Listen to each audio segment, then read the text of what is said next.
Whispered confessions. The cafe was quieter than usual, the soft murmur of conversation blending with the hum of rain tapping against the windows. I was tucked into the corner, my laptop open in front of me, the cursor blinking against a blank page. My hot cocoa had gone cold an hour ago, but I hadn't noticed. Not with the way my chest felt tight, like every word I tried to type got caught somewhere between my head and my heart. I didn't notice her at first, not until her voice cut through the quiet, soft but steady, like a whisper meant to be heard only by me. "You're gripping that pen like it owes you something." Startled, I looked up, and that's when I saw her. She stood just behind the chair across from me, one hand resting lightly on its back and the other holding a neatly folded coat.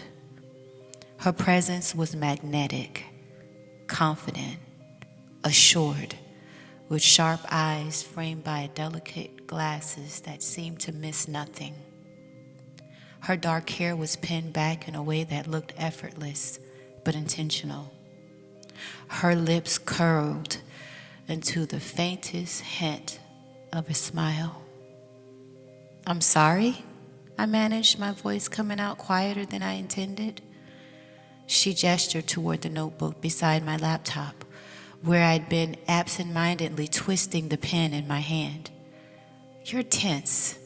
It shows in your grip." Her words made my face turn warm, and I set the pen down, feeling suddenly exposed. "I guess I'm just stuck," I admitted, glancing at the blank page in front of me.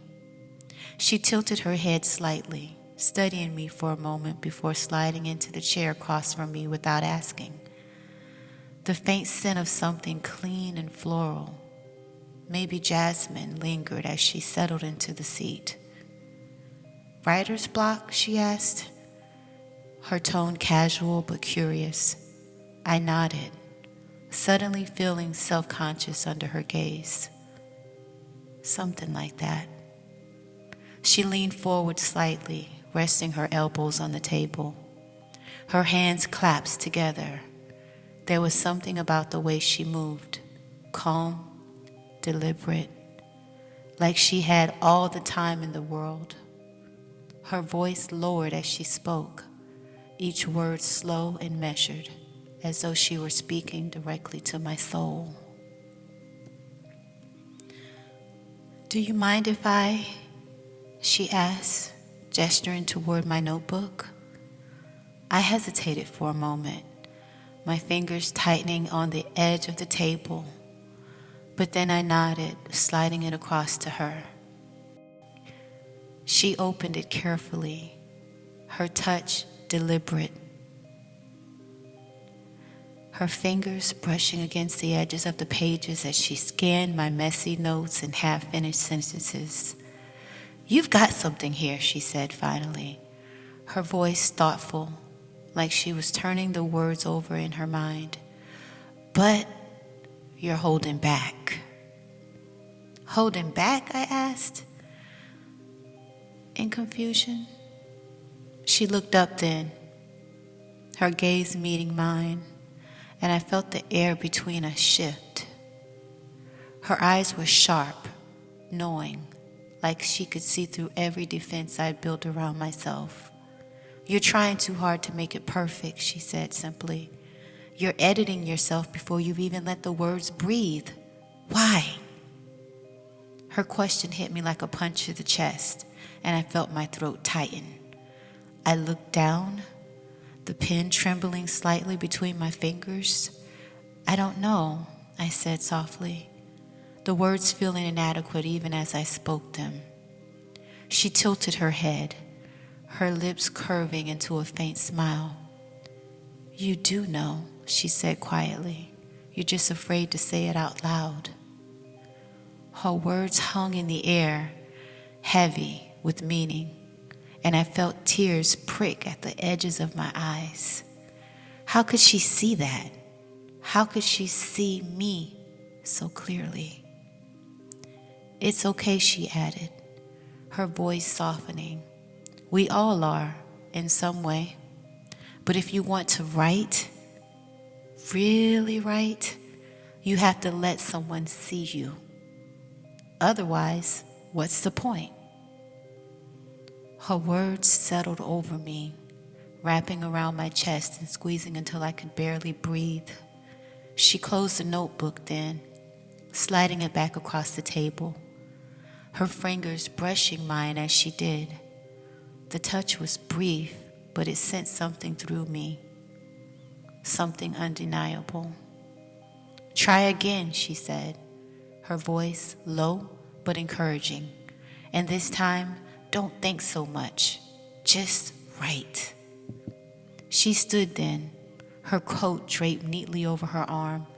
I opened my mouth to speak, to say something, anything that would keep her in the chair a little longer. Wait, I said quickly. What's your name? She paused, glancing back at me, her lips curving into that same faint smile. Vivian, she said simply. And you are? My chest tightened, my palms suddenly damp. Nicole, I whispered. Nicole, she repeated, her voice lingering over my name like it was something she was savoring. She nodded once, the smallest acknowledgement, and then she was gone, leaving me sitting there with my notebook, my cold hot cocoa, and the faint scent of jasmine still lingering near my table. The next time I saw her, it wasn't in the cafe. It was somewhere entirely different, yet somehow just as quiet. A bookstore tucked away on the side street, the kind of place that smelled of old pages and quiet stories waiting to be told. I'd been browsing, my fingers grazing over the spines of the novels, when I heard that voice again. Low, calm, deliberate. You still haven't let the words breathe, have you? I turned so quickly I almost knocked over a display table. And there she was, standing a few feet away, a book in her hand and that same faint smile curving her lips. Her dark coat was draped over her arm again, her glasses perched perfectly on her nose, framing those sharp, knowing eyes. Vivian, I said softly, her name tasting unfamiliar but electric to my tongue. She raised an eyebrow, stepping closer, the book still held closely in her hand. Nicole, she replied, my name rolling off of her lips like she'd been waiting to say it again. You look lost in thought. I was, I admitted, but I wasn't expected to run into you here. She tilted her head slightly, her smile widening. Sometimes the unexpected leads to the best stories. The air between us changed, like a thread had been pulled out and we were both holding on to opposite ends. She set the book down on a nearby shelf, stepping even closer until there was almost no space between us. Her scent, clean, floral, with that unmistakable hint of jasmine wrapped all around me. Tell me, she said, her voice low and intimate, like we were only two people in the store. Did you write anything after we spoke? I hesitated, my fingers curling into fists at my sides. A little, I admitted, but nothing worth keeping. Her gaze sharpened, and I felt the weight of it pressing onto me. Why not? I don't know, I said quickly, dropping my eyes to the floor. Yes, you do, she said softly, stepping closer. You're afraid of being seen, afraid of what people might find if you let them in. Her words cut deeper than I expected, and I felt my breath itch. She tilted her head, studying me like I was an unfinished puzzle she was determined to solve. You're not used to letting people close, are you? She murmured, her voice softer now. I swallowed hard, my throat tightening. Why does that matter? She reached out then, her fingers brushing lightly against my arm. The touch was brief, feather-light. Because writing, real writing, isn't just words on a page. It's vulnerability, honesty. It's about letting people see the parts of you that you'd rather hide. Her words settled over me, heavy and undeniable, and I felt tears at the edges of my eyes again. How could she see me so clearly when I barely even knew her? That's easy for you to say, I whispered, my voice trembling. You seem like you have it all figured out. She let out a soft laugh, shaking her head.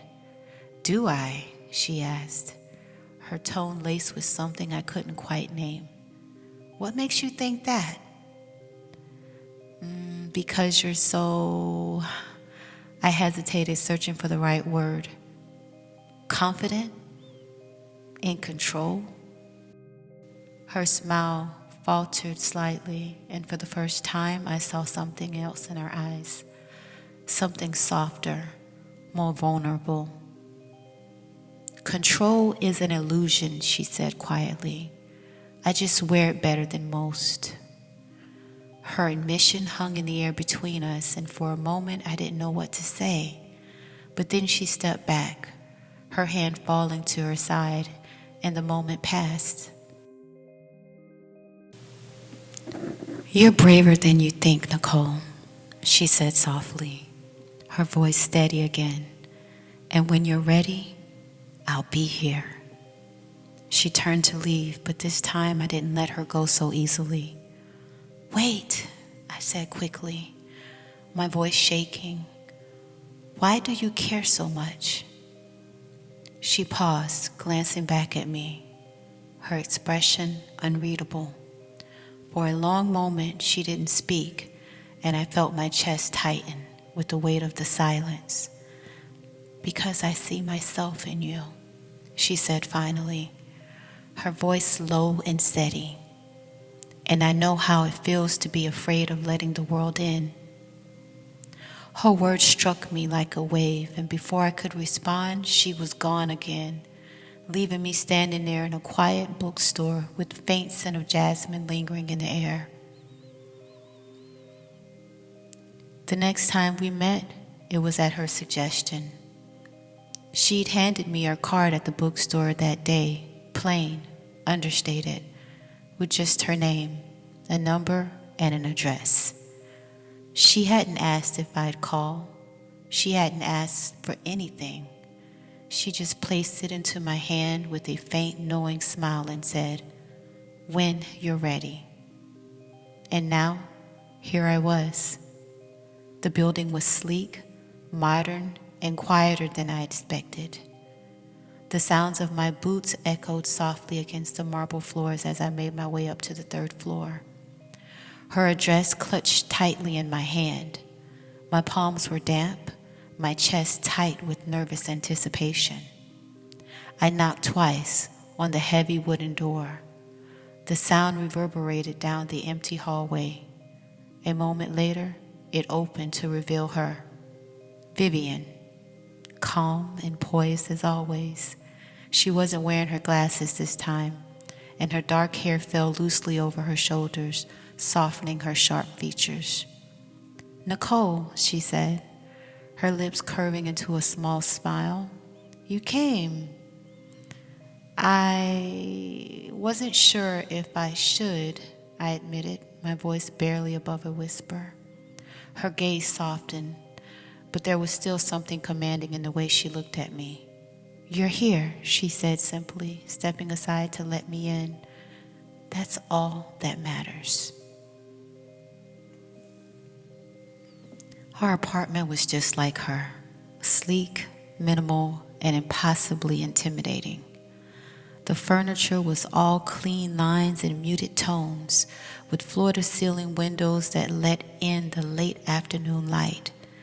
A single vase of white lilies sat on the coffee table, their scent faint but noticeable. "Sit," she said, gesturing to the couch. I obeyed without question.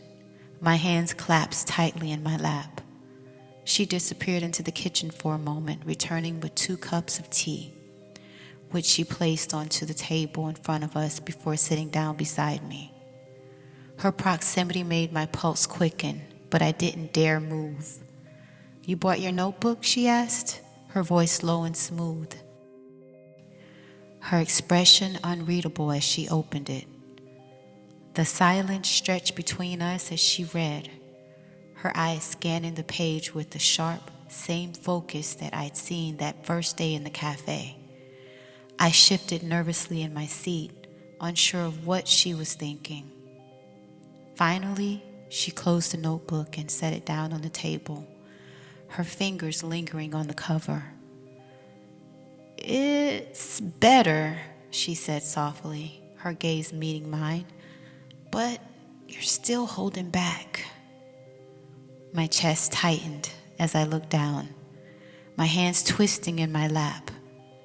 "I don't know how to stop," I admitted, my voice trembling. "Yes, you do," she said firmly.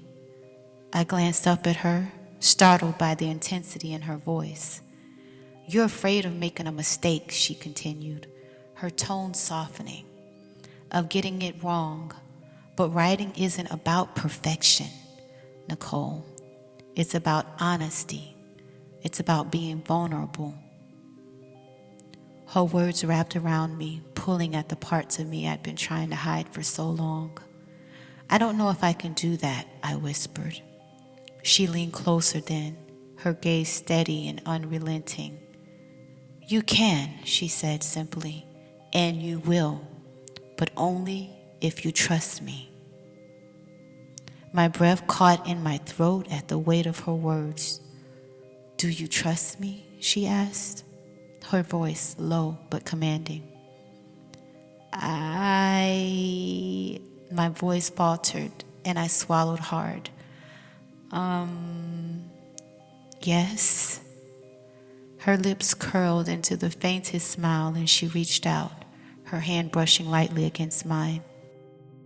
Her movements fluid and confident, and I watched as she walked to the desk near the window.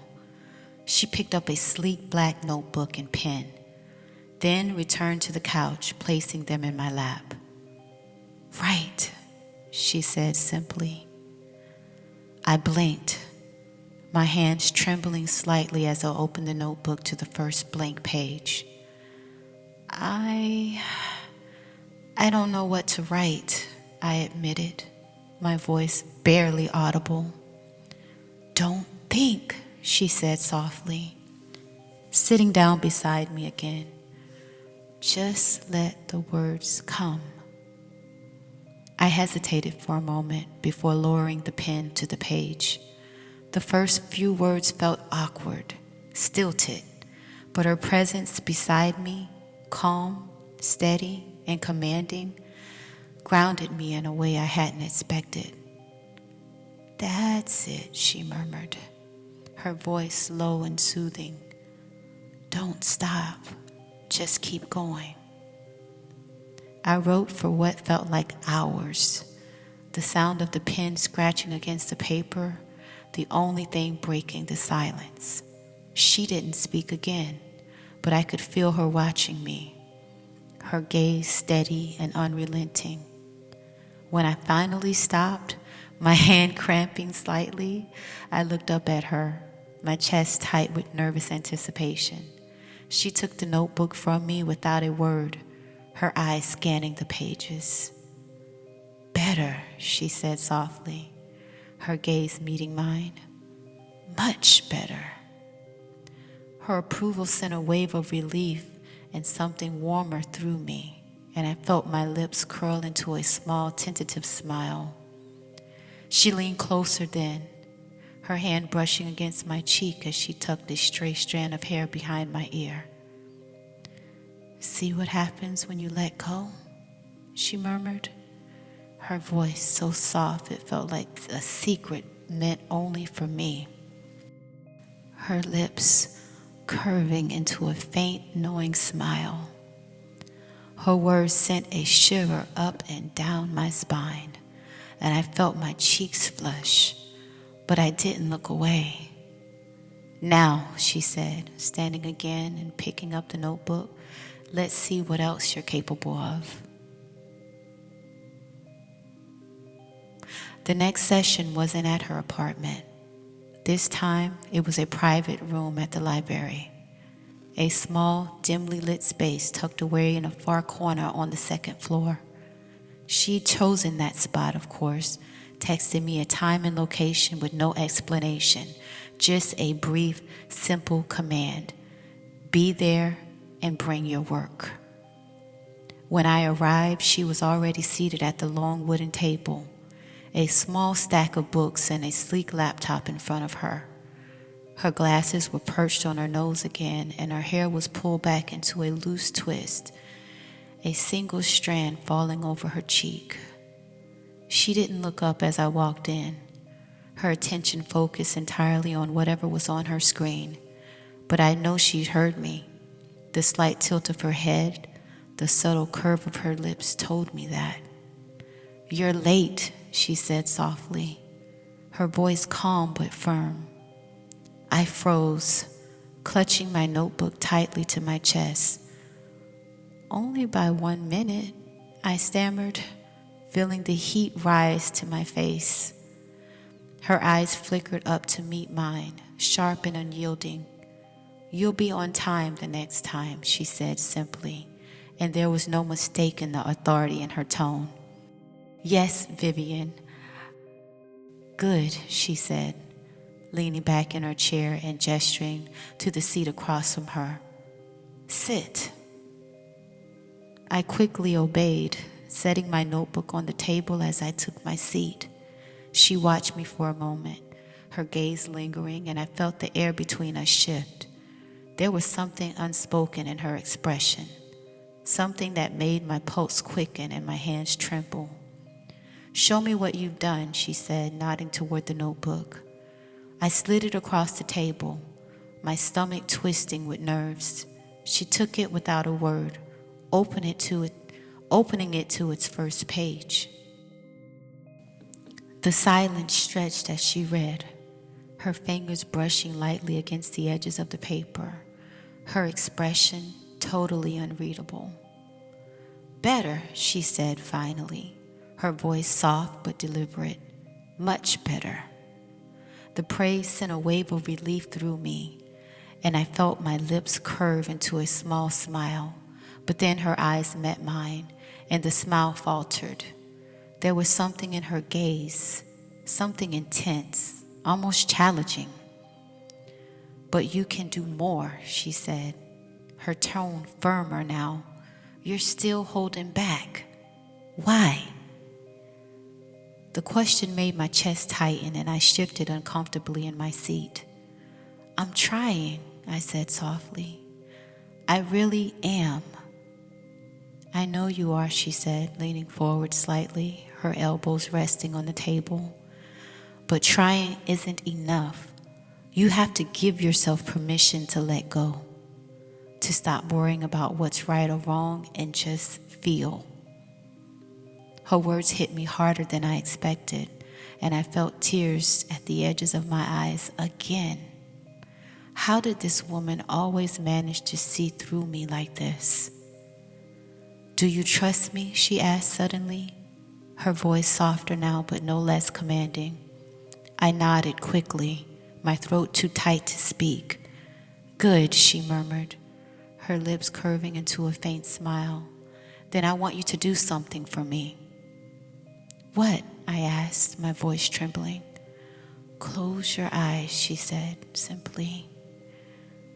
I hesitated for a moment before obeying, my hands resting slightly on the edge of the table as I let my eyes flutter shut. The room felt smaller somehow, the air thicker, her presence overwhelming even though she hadn't even moved. "Take a deep breath," she said softly, her voice low and soothing, "and listen to me."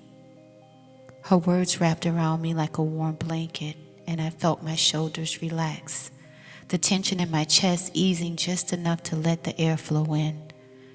"You're better than you think you are," she said, her tone steady and deliberate. "You don't need to be perfect. You don't need to impress me. You just need to be honest with yourself and with your words." Her words sank into me, filling the spaces I didn't even realize had been empty. I felt my breath, a tear slipping down my cheek, and before I could stop myself, I whispered, "I'm scared." There was a pause, and then I felt it. Her warm hands covering mine. The touch was grounding, comforting, and I felt a sob catch in my throat. "I know you are," she said gently, her thumb brushing against the back of my hand, "but you don't have to be. Not with me." She didn't pull her hand away. She didn't say anything else. She just stayed there, her touch steady, her presence unwavering. When the tears finally subsided, I opened my eyes to find her watching me, her expression softer than anything I've ever seen. "You did well," she said softly, her hand still resting on mine. "Thank you," I whispered, my voice trembling. She leaned back slightly, her hand falling away, and I felt the loss of her touch like a physical ache. But then she smiled, a small knowing smile that made my heart skip a beat. "You've earned this," she said, picking up a notebook and sliding it back toward me. "Keep going. You're closer than you think." Her words were simple, but they carried a weight that stayed with me long after I left the library. For the first time, I felt like maybe, just maybe, I could let myself believe her. It was late when she called. I'd been lying in my bed, notebook in hand, staring at the ceiling as the cursor blinked on my laptop screen behind me. The sound of my phone vibrating startled me, and when I saw her name on the screen, I simply lost my breath. "Vivian." I hesitated for a moment before answering, pressing the phone against my ear. "Hello," I said softly, my voice trembling slightly. "Nicole," she said, her voice low and calm like a quiet ripple in still water. "Are you busy?" "No," I said quickly, sitting up. "Not at all." "Good. I want you to come over," she said. My heart skipped a beat at her words, and I felt the heat rise into my face. "Now?" I asked, my voice barely above a whisper. "Yes," she said simply. There was no mistaking the quiet authority in her tone. "Bring your notebook." The line went dead before I could respond, leaving me clutching my phone with shaking hands. I didn't think, I just moved, grabbing my things and heading out the door. Her fingers brushing lightly against my face. "Nicole," she said quietly, "you don't need to be afraid with me." Her touch was grounding me, her thumb brushing against my skin in slow, deliberate circles. "You are so hard on yourself, baby," she murmured, her hand moving to cup my face.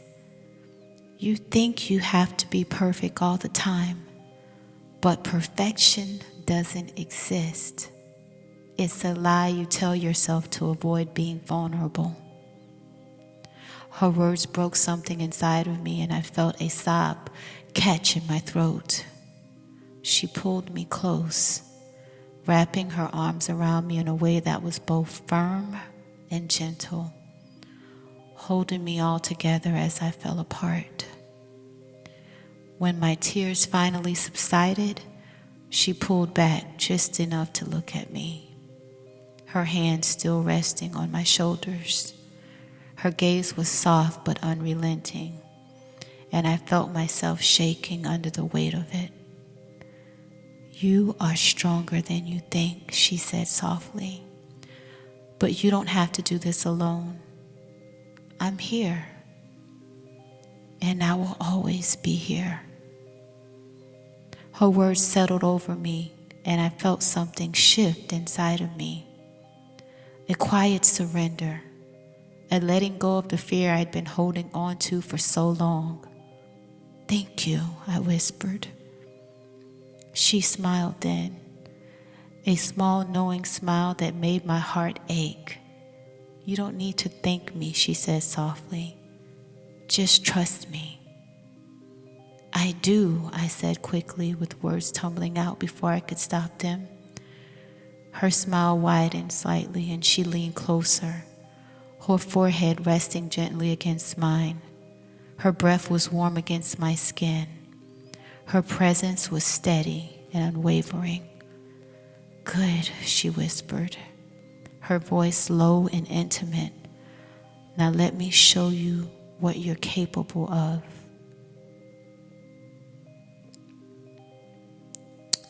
The room was quiet, the faint hum of the city outside filtering through the open window. Vivian leaned back, the lamplight casting shadows over her sharp features as she read through the pages again in my notebook. "I'm not playing it safe," I said quickly, the words tumbling out before I could stop them. "Then tell me," she said, "why are you holding back?" "I'm not. I can see it in every line you write, in every word you hesitate to put on the page. You're scared, Nicole. Admit it." Her words hit me like a wave, and I felt my breath. "I don't want to fail." She tilted my head, her dark eyes narrowing slightly. "Failure isn't the problem," she said. "It's your fear of being seen, of being vulnerable." "Look at me," she said softly, her fingers brushing against my chin, tilting my face up towards her. "You can't write what's real until you're willing to let go of the lies you tell yourself," she said. "That you're not good enough, that you have to prove something, that you're not worthy of being seen. Let go. Breathe. In and out, slow and steady. You've done well tonight, and you've earned this moment, but I want you to remember something." Her hands tightened slightly around me, grounding me as her voice dropped lower. "You don't need permission to be extraordinary," she said. "You don't need to ask for it. You just need to take it. Do you understand me?" "Yes," I whispered, my voice trembling. She stood close, her hands resting lightly on my arms as she looked at me, her expression softer than I'd ever seen. "Don't doubt yourself. You're stronger than you think, Nicole." Her lips brushing against my forehead in a kiss that felt like a promise. "Good," she murmured, her voice low and steady. "I trust you," I whispered, the words carrying the weight of everything I couldn't say. Her smile widened slightly, and she leaned in, her lips brushing against my forehead in a kiss that felt like a promise. "Good," she murmured, her voice low and steady, "because this is only the beginning."